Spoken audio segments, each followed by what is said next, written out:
What the fuck is up, everybody? It's ScowlingAl from the Podunk Punks here, and today we got some more of the Analects to go over. We're going to be going over chapters 5 and 6. Last time we left off on 3 and 4, so we got a little bit more to keep trucking through here. I wanted to throw it out there, though, that we got a couple different other books that were tossing around, trying to figure out which one we're going to go over next. I got sitting next to me here the Epic of Gilgamesh. I got Thomas Paine's Common Sense. I got C.S. Lewis's Abolition of Man. And I got the narrative of the Life of Frederick Douglass by Frederick Douglass. And honestly, it's looking like I might go over the Frederick Douglass next. But if we get any kind of feedback on whether or not you guys are into this, or what books you guys necessarily like or are into, whether it's more history or philosophy or political science or whatever it is, social science, just let us know, and that'll kind of tip us off on what the next book is that we should select to do.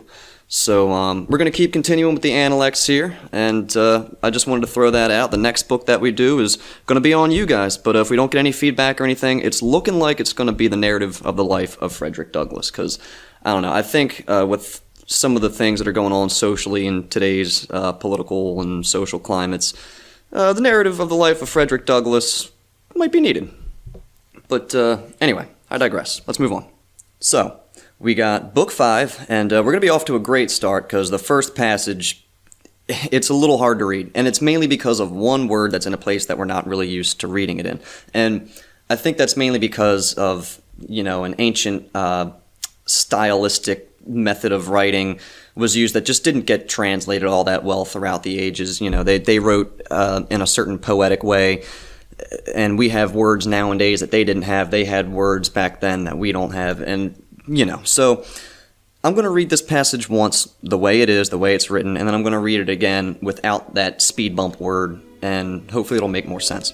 So, Book 5, Edict 1. The master said of Ganye Chang that he might be given a wife for. Although he had been put in prison, this was not through any crime of his.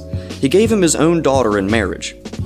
Now, you might have noticed that the word for is kind of like a weird throwaway word that doesn't really make much sense in the sense that we're used to hearing it in, right? The master said of Ganye Chang that he might be given a wife for. Although he had been put in prison, this was not through any crime of his.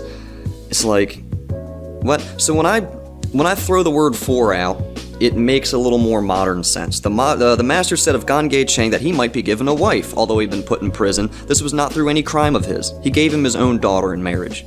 See how the concept a little more clear? So I think little things like that are going to happen throughout this book because, like I said, ancient cultures wrote differently and we translate differently, and that's all it is. So let's move on. Number 3. The master said of Zhejian, a gentleman indeed is such as he. If there had been no gentleman in Lu, then where would he have got this from? Number 4. Zigong asked, what sort of person am I? The master said, you are a vessel. He said, what sort of vessel? The reply was, a jade sacrificial vessel. Ooh, that's deep. Number 5. Someone said, although Yong is humane, he is not eloquent. The master said, what is the point of eloquence? Those who confront others with a ready tongue are often hated by them. I do not know about his being humane, but what is the point of eloquence?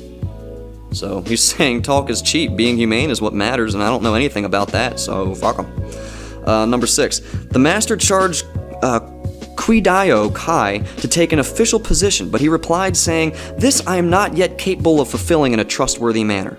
The master was pleased. Good. The master should be pleased with such trust like that. Number 7.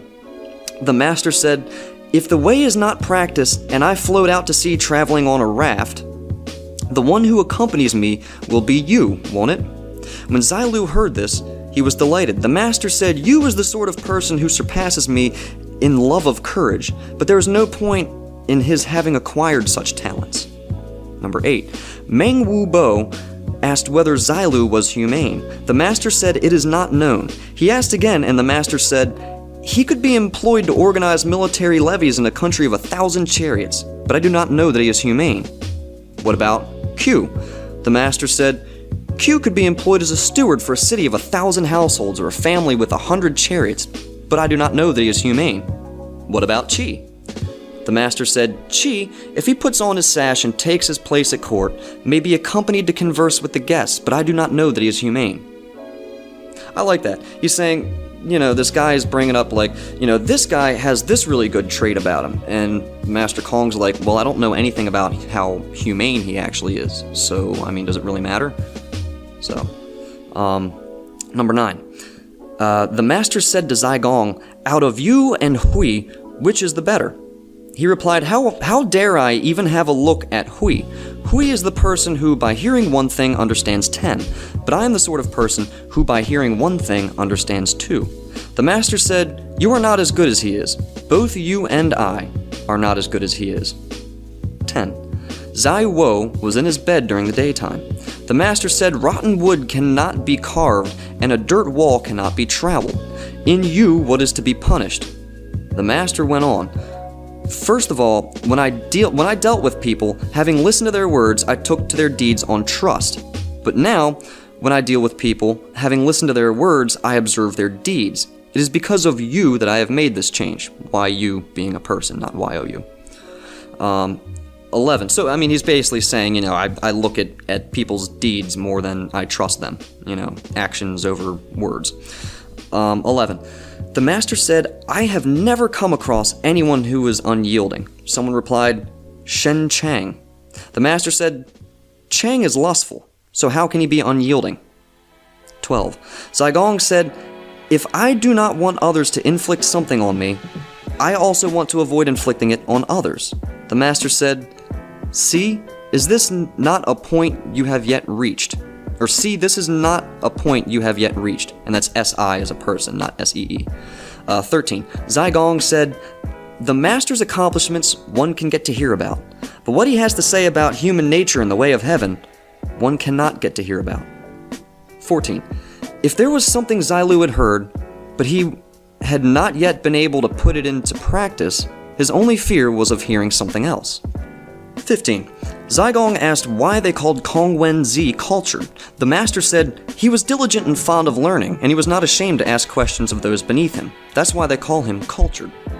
I like that line, saying that this guy didn't just go around seeking knowledge from academic places of his time. He actually walked around and talked to people of all social classes within his culture and got to know a bunch of different perspectives, and that's why they call him cultured. He actually knew a lot about the perspectives within his culture. 16. The master said that there were 4 of the ways of the gentleman present in Zai Chan. In his conduct of himself, he was courteous. In his service of superiors, he showed veneration. In his provision for the needs of the people, he was righteous. And in his employment of the people, he was righteous. 17. The master said Yan Ping Zong was good at relationships with others. Even over a long period, he showed respect for them. 18. The master said Zhang Wenzong housed a giant tortoise with hills carved on the capitals of the pillars of its dwelling and duckweed carved on the rafter posts. What sort of understanding was his? 19. Zai Zhang asked, saying, Chief Minister Zai Wen 3 times held office as chief minister, but showed no sign of delight. 3 times he was deposed, but showed no sign of resentment. He always reported to the new chief minister on the conduct of government of himself, the former chief of minister. So what do you think of him? The master said he was loyal. Was he humane? Said Zai Zhang. I do not yet understand, said the master, how he could be considered humane. Zai Zhang said, when Kui Zi assassinated the Lord of Qi, Chen Wenzi, although he owned 10 teams of horses, abandoned them and left the place. When he reached another country, he said, they are no different from our grandee Kui Zi, and left the place. When he came to another country, he again said, they are no different from our grandee Kui Zi, and left the place. So what do you think of him? The master said, he was pure. Was he humane? Said Zai Zhang. I do not yet understand, said the master, how he could be considered humane. 20. Ji Wen Zi thought 3 times before acting. When the master heard of this, he said twice will do. I guess once to come up with the action, another one to gauge whether or not that action is worth taking. Pretty pragmatic of him. 21. The master said, when the way prevailed in the state, Ning Wu Zi was wise, but when the way did not prevail in the state, he was stupid. His wisdom is attainable, but his stupidity is unattainable. Ooh, so he's saying this guy was a dumb ass. 22. When the master was in Chen, he said, "Shall I go back? Shall I go back?" The young men of my locality are headstrong and careless. They have brilliantly perfected their accomplishments, but do not know how to tailor them. 23. The master said, "Bo Yi and Shu Qi did not remember old ills, and hence feelings of resentment towards them were rare." Well, that's good. They didn't remember old ills, and hence feelings of resentment towards them were rare. So they're basically like, yeah, they forgive and forget. 24. The master said, "Who says that Wei Shang Gao was upright? Someone begged vinegar from him, and he begged it from his neighbor and handed it over." 25. The master said, "Clever words, a plausible appearance, and an excessive courtesy. Zhu Kuo Ming found them shameful, and I too find them shameful. Concealing resentment and befriending the person towards whom one feels resentful, Zhu King Ming found this shameful, and I too find this shameful." So he's like, if you resent somebody, make it be known. Be humane about it, whatever, but make it known. 26. Yan Hui and Zailu were in attendance. The master said, "Why do you not each express your own aspirations?" Zailu said, "I would like to share my carriage and horses, clothing, and furs with my friends and feel no annoyance if they wear them out." Yan Hui said, "I should not like to boast of my excellence and not to show off my hard work." Zailu said, "I should like to hear your aspirations, master." The master said, "To bring comfort to the old, to be of good faith with friends, and to cherish the young." 27. The master said, "It is all over. I have never come across anyone capable of discerning his errors and inwardly bringing himself to justice." 28. The master said, "In a community of 10 households, there will certainly be someone as loyal and trustworthy as I am, but not as someone so fond of learning as I am." Now that concludes book 5 here, so we're going to take a little break. I'm going to pack up some butt pussy here and have myself a little smoke. I'm also going to bullshit with you guys here for a minute. So, I've been reading the first couple chapters of the Epic of Gilgamesh, and it's pretty fucking funny, man. Basically, the first chapter is, "Oh gods, please help us. There's this guy down here. Everyone loves him, and he's just stealing everybody's bitch." So the gods are like, "Okay, we're gonna make him a best friend that's basically pretty much gonna be him, but in monster form. So that way he can have a friend to just fool around with and have a good time with, and he'll fuck off with that friend and leave your city alone, so that way all your townspeople can get along well again." And everyone's like, "Oh, sweet, fuck yeah." So the gods, one of the goddesses pinches off some clay, right? And she dips it in some water and throws it out in the middle of the woods. And that becomes Enkidu. And Enkidu is this beast, ugly, lamb-looking motherfucker with like long flowing hair, quote, like a woman's. And he's out with the beasts. He's just out eating grass, out in the pastures, doing his thing. Hold on.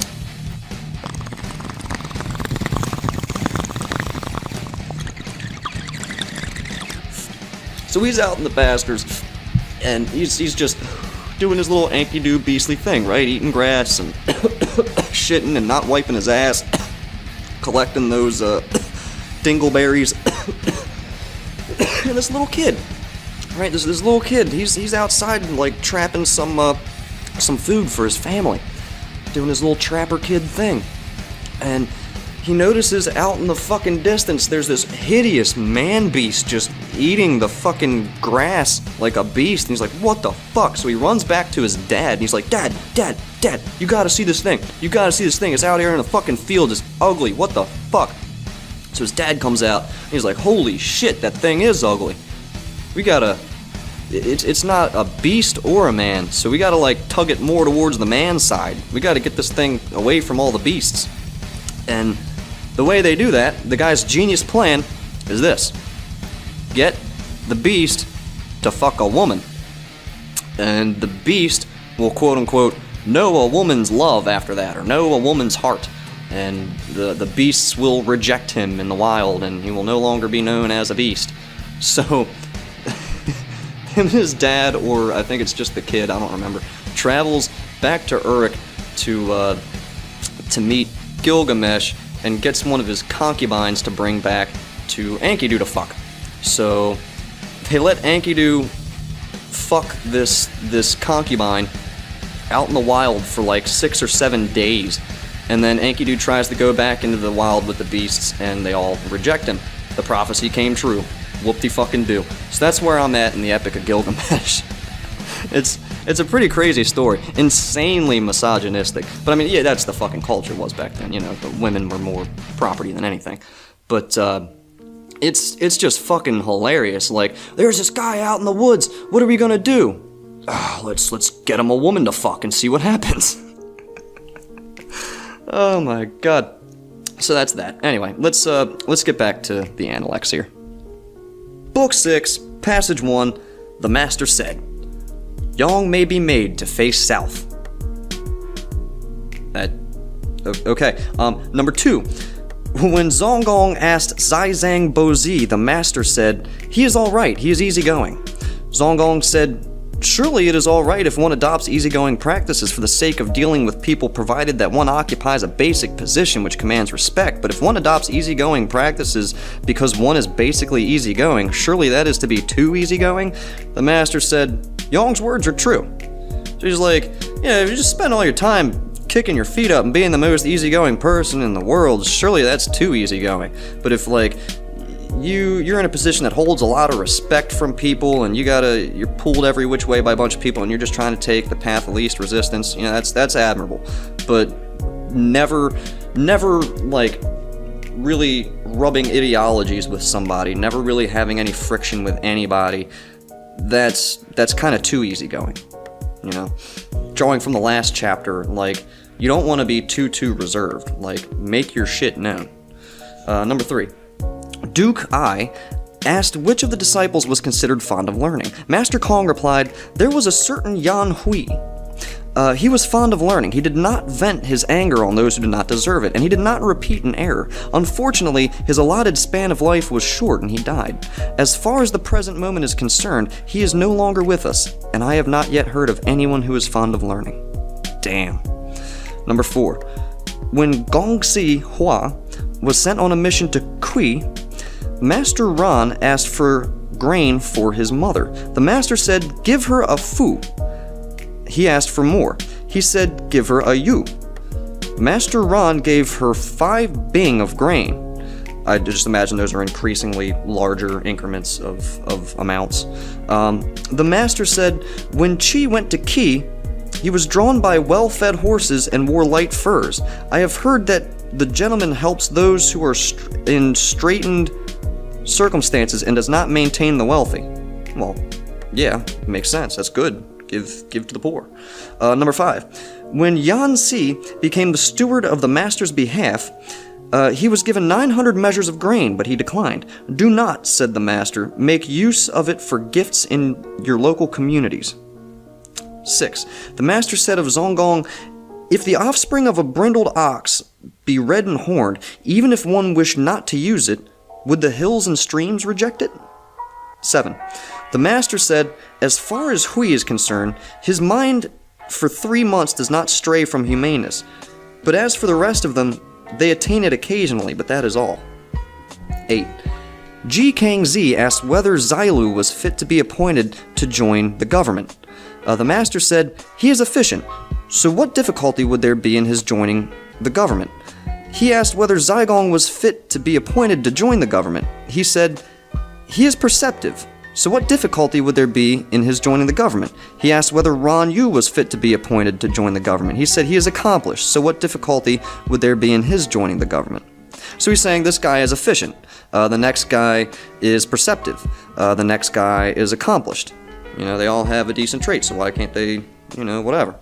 I'm surprised he didn't throw in, but I do not know their humaneness in there, but he might know about their humaneness. So, number 9. The Ji family appointed Min Zai Quain to be steward of Bai. Min Zai Quain said, decline the offer for me to be skillfully. If there is anyone who comes back for me, I shall certainly be beside the Wen. 10. Baniyu was ill. The master inquired after him, and grasping his hand through the window, he said, "We are losing him. It is fate, isn't it? That such a man should have such a disease, that such a man should have such a disease." So the master was looking for this guy, and he held his hand through the window. The guy said, "We're losing him. It's fate. You know, that such a great guy gets a disease like this. That such a great guy should get a disease like this." You know, those were exclamation points after that. So, number 11. The master said, "A man of quality indeed was Hui. He lived in a squalid alley with a tiny bowl full of rice to eat and a ladle full of water to drink." Just an aside, get rid of that fucking ladle and I guess you'll have the Chinese equivalent of Diogenes. Other men would not endure such hardships, but Hui did not let his happiness be affected. A man of quality indeed was Hui. 12. Ran Yu said, "It is not that I do not feel pleased with your way, but my strength is inadequate." The master said, "Those whose strength is inadequate fall out along the way, but now you are already imposing limits." 13. The master said to Zixia, "You are to become a gentleman, Ru, and avoid being a Ru who is a small man." 14. Zaiyu became steward of Wuchang. The master said, "Have you got anybody there at all?" He said, "There is a certain Tanti Maiming who never takes shortcuts and except on public business has never once been to my house." 15. The master said, "Mang Zaifan did not boast. When they fled, he brought up the rear. When they were about to enter the gate, he whipped his horses, saying, 'It is not that I do not have courage to stay behind, it is just that my horses do not go forward.'" 16. The master said, "If you do not possess the eloquence of the priest Tuo, it is difficult to get away with things in the present age, even if you possess the beauty of Zhao of song." Yeah, I think we can all kind of relate to that. If you don't possess, if you don't have a good way of speaking your way out of shitty situations, it's difficult to get away with things, even if you're extremely beautiful. 17.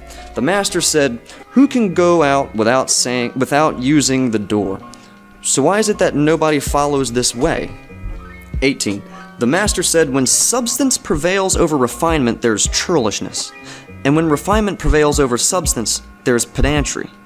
Only if refinement and substance are properly blended does one become a gentleman." That makes a lot of sense. 19. The master said, "The fact that a man lives is due to uprightness. If he spends his life doing without it, he is lucky to survive." 20. The master said, "Those who understand a thing are not equal to those who are fond of it, and those who are fond of it are not equal to those who delight in it." 21.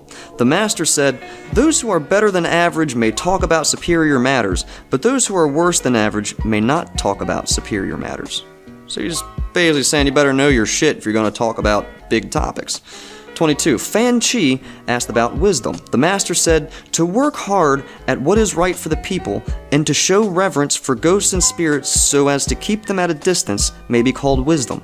He asked about humaneness. The master said, "The humane man puts difficulties first, and success in overcoming them second. This may be called humaneness." That's, put the thought of how difficulty something is behind you, and just worry about the humaneness of it all, 23. The master said, "The wise delight in water, but the humane delight in mountains. For although the wise are active, the humane are at rest. And although the wise will find joy, the humane will have a long life." 24. The master said, "With one change, Qi would come up to Lu, and with one change, Lu would reach the way." 25. The master said, "Even if a gu is not used as a gu, it is indeed a gu. It is indeed a gu." That's G-U. 26. Zai Wo asked, "Although he be told that there is another humane man in a well, will the humane man join him?" The master said, "Why should he do so? The gentleman may be made to go there, but he cannot be submerged in the well. He may be deceived, but he cannot be entrapped." 27. The master said, "The gentleman, with his wide-ranging studies and culture restrained by the requirements of ritual, surely he cannot rebel against this, can he?" 28. When the master went to see Nanzi, Zailu was displeased. Our master swore an oath about this, saying, What I have failed to do, may heaven reject, may heaven reject. 29. The master said, supreme indeed is the mean, as a virtue, but for a long time it has been rare among the people. 30. Zigong said, suppose there were someone who benefited the people far and wide, and was capable of bringing salvation to the multitude. What would you think of him? Might he be called humane? The master said, why only humane? He would undoubtedly be a sage. Didn't even Yao and Shun have to take pains over this? Now the humane man, wishing himself to be established, sees that others are established, and wishing himself to be successful, sees that others are successful. To be able to take one's own familiar feelings as a guide may definitely be called the method of humaneness. And so concludes Book 6. So, thank you all for joining us for yet another reading of the Analects, and we're going to be trucking through it. I believe it has 20 books altogether, so that's that. Like I said, I have a bunch of other small books that I would love to go over. We're going to keep it small just because we're going to keep it small. This is not a fucking audiobook channel. Go on to LibriVox or some shit for that. But like I said, I got like the Epic of Gilgamesh, I got Common Sense, I got Abolition of Man, Narrative of the Life of Frederick Douglass, I got a bunch other in my room that are just escaping me right now. But if you guys have any suggestions for books that you'd want us to go over, I'll be more than happy to read it. It's just got to be in the public domain, or not a huge chance there's going to be a copyright strike on it. So just message us with any suggestions you might have, and thank you very much. This is ScowlingAl with the Podunk Punks signing off.